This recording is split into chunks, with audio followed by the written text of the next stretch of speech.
This video is brought to you by NordVPN. Every purchase of a 2-year plan will get you 4 additional months for free. Go to nordvpn.com/TopTenz and use our coupon code TopTenz when you're checking out, and let's get into it. Welcome to our latest entry in a series where we explore some of the strange unsolved mysteries that each country has to offer. Today, we investigate Scotland as we take a look at Loch Ness monsters, not that one, unidentified killers, ghosts, aliens, and unexplained disappearances. Number 10. The identity of Bible John. Every country has at least one notorious killer who manages to escape justice. England has Jack the Ripper, the United States has the Zodiac, and Scotland has Bible John. In the late 1960s, a man murdered 3 women after meeting them at the Barrowland Ballroom in Glasgow. He became known as Bible John after reports from a witness emerged that he quoted the Old Testament several times and that he took exception to married women visiting dens of iniquity such as ballrooms and dance halls. Despite having eyewitnesses, a composite sketch, and one of the largest manhunts in Scottish history, Bible John was never caught. Officially, he remains unapprehended, although many investigators and criminologists believe that they know his identity: Peter Tobin. Tobin is also a Scottish serial killer currently serving life in prison for 3 murders committed between 1991 and 2006. But could he have also committed the crimes attributed to Bible John? There are certainly a number of similarities, starting with the fact that the timelines match up. Tobin was a man in his early 20s living in Glasgow at the time of the Bible John murders, and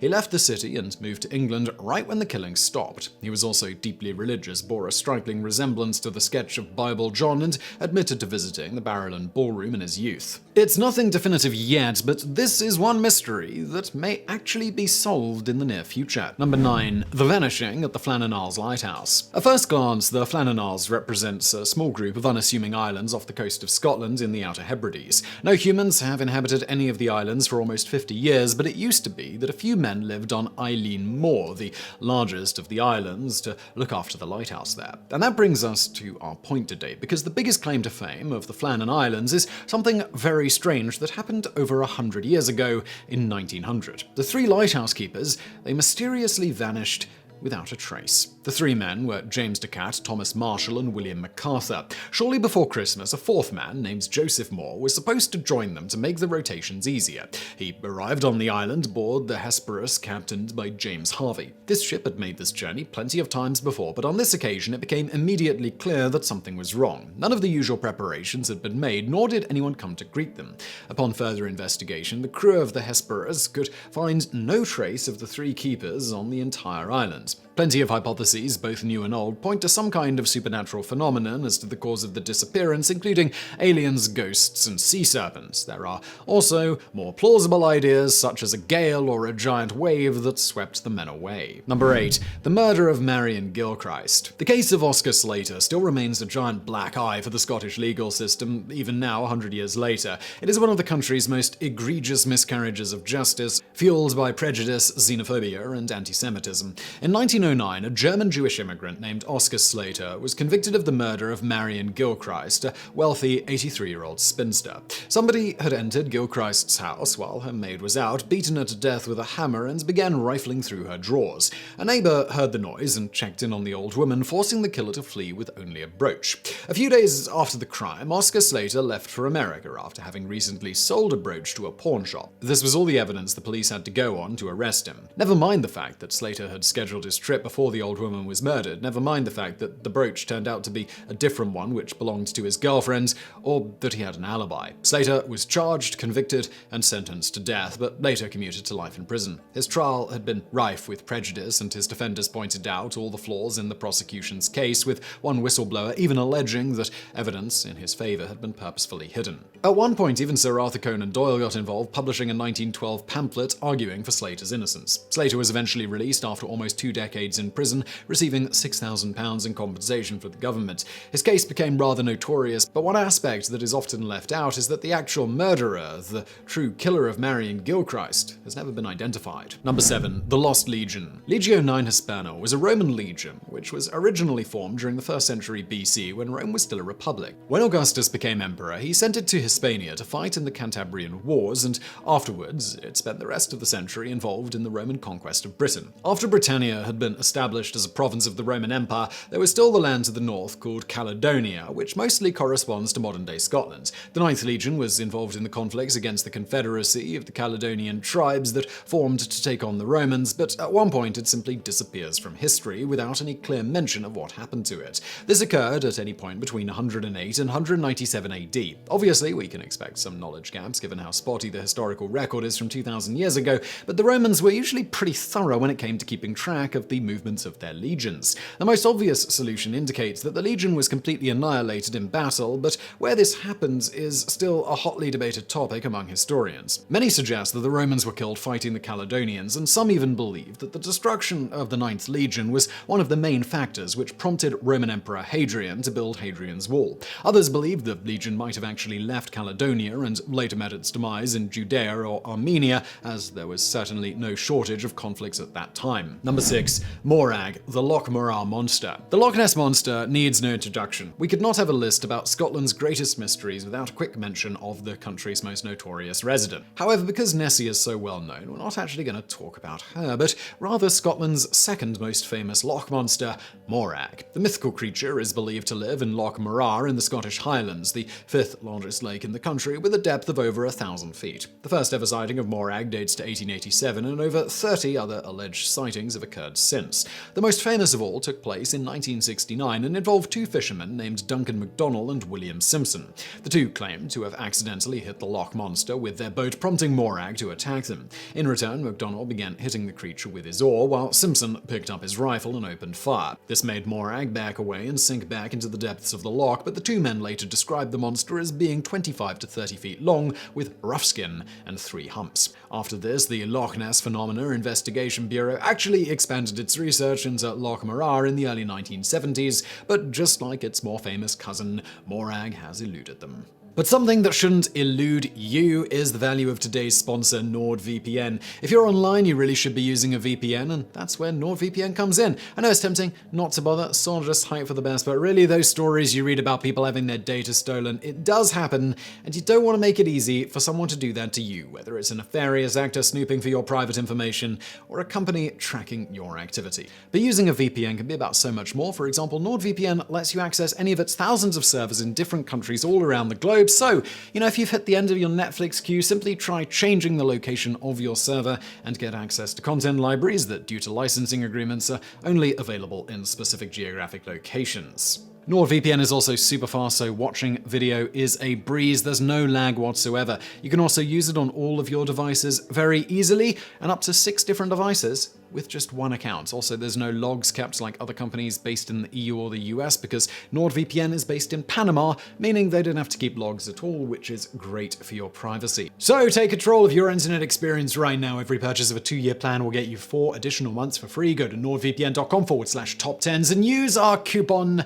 TopTenz at checkout. Number 5. The Fairy Coffins of Edinburgh. Almost 200 years ago, a group of boys playing around the Edinburgh countryside made a bizarre discovery. It was a small cave inside a rocky peak called Arthur's Seat, with its entrance hidden with pieces of slate. Inside, the boys found 17 tiny coffins, only 3 to 4 inches long, each one containing a carved wooden doll dressed in cotton clothes. This is the most common version of the story, relating how the fairy coffins were discovered in 1836. The truth isn't known with certainty, because the discovery did not really generate a lot of initial interest. In fact, when the coffins were first sold a decade later, the whole lot went for a measly £4. They then spent the next half-century in various private hands, and it wasn't until the early 20th century that 8 surviving coffins made their way to the National Museum of Scotland. Much more interesting questions about the fairy coffins were, well, who made them and why?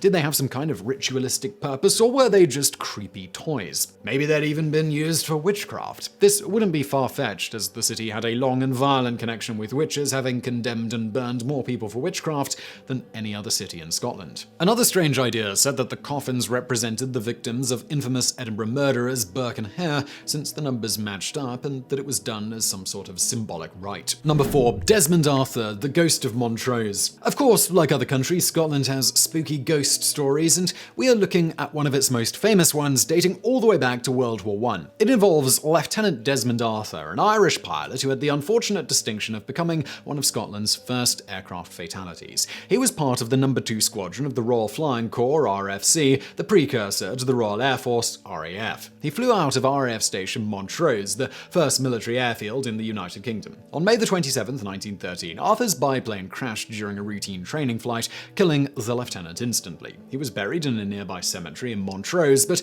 people soon started reporting sightings of his ghost. Some of the paranormal activity that allegedly takes place at RAF Montrose, which is now a heritage centre, includes hearing footsteps or conversations when there's nobody there, seeing ghostly airmen dressed in First World War era clothing, even reports of phantom biplanes still flying in the skies above the airfield. Even just a decade ago, people claimed that the old radio in the heritage centre, which had no power and no aerial, turned on by itself and started broadcasting the Glenn Miller Orchestra and Winston Churchill speeches. As for why Lieutenant Arthur would want to haunt his old stomping grounds, some believe that the sighting started when there was some controversy regarding his crash. Initially, it was put down to a bad repair job, but later investigators concluded that it was pilot error which brought down the biplane, as Arthur was showing off with unnecessary stunt flying. They think that the pilot came back to defend his good name, and indeed a 1916 report exonerated him of any wrongdoing. Number 3. The Unknown Bairn. One of Scotland's most tragic mysteries is the identity of a young boy whose body washed up on the shore of Tayport on May 27, 1971.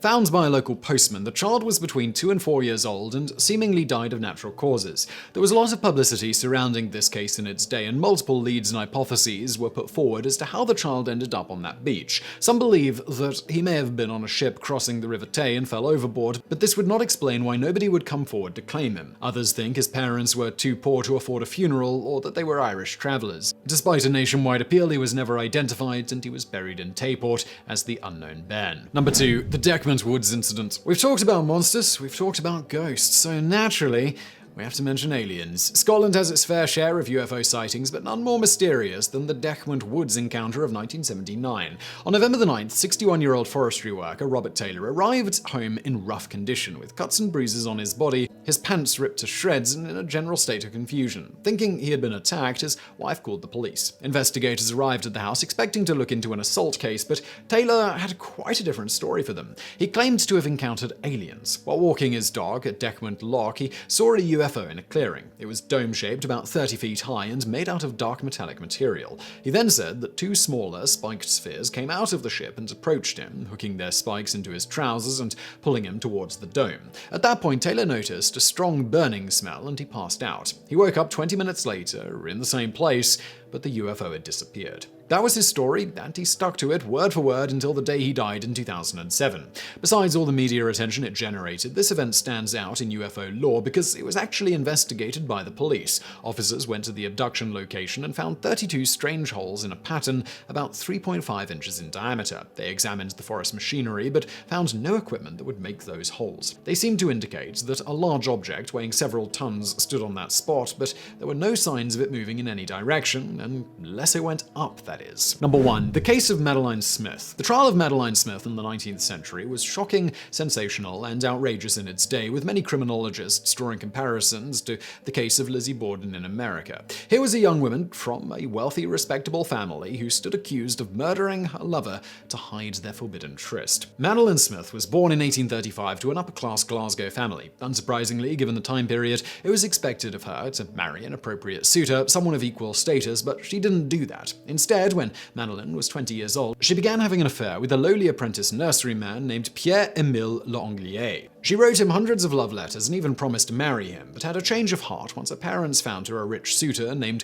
William Harper Minnoch. Madeleine wanted her letters back, but her spurned lover instead threatened to have them published unless she married him. Then, on the morning of March 23, 1857, L'Anglier died of arsenic poisoning. Police inspected his lodgings and found the letters. From there, they discovered that Madeleine had recently purchased arsenic. She was arrested, charged, and a scandalous trial ensued. As her letters were read in the courtroom, people became almost more outraged at the idea of a young woman displaying such sexual freedom than they were the murder. There was almost no actual proof against Smith. Besides the circumstantial evidence that she purchased arsenic and L'Anglier dying from arsenic, there was nothing to show conclusively that the two had met prior to his death, or even that his death occurred from poisoning instead of accidental ingestion. Those who condemned Madeleine Smith did so based on the reasoning that if she was a sexual deviant, she could also be a poisoner. Even the judge in the trial advised the jury to look at things morally, but They did not share his sentiment. They returned a verdict of not proven, meaning that the prosecution could not conclusively show that the defendant was guilty. Madeleine Smith walked away a free woman,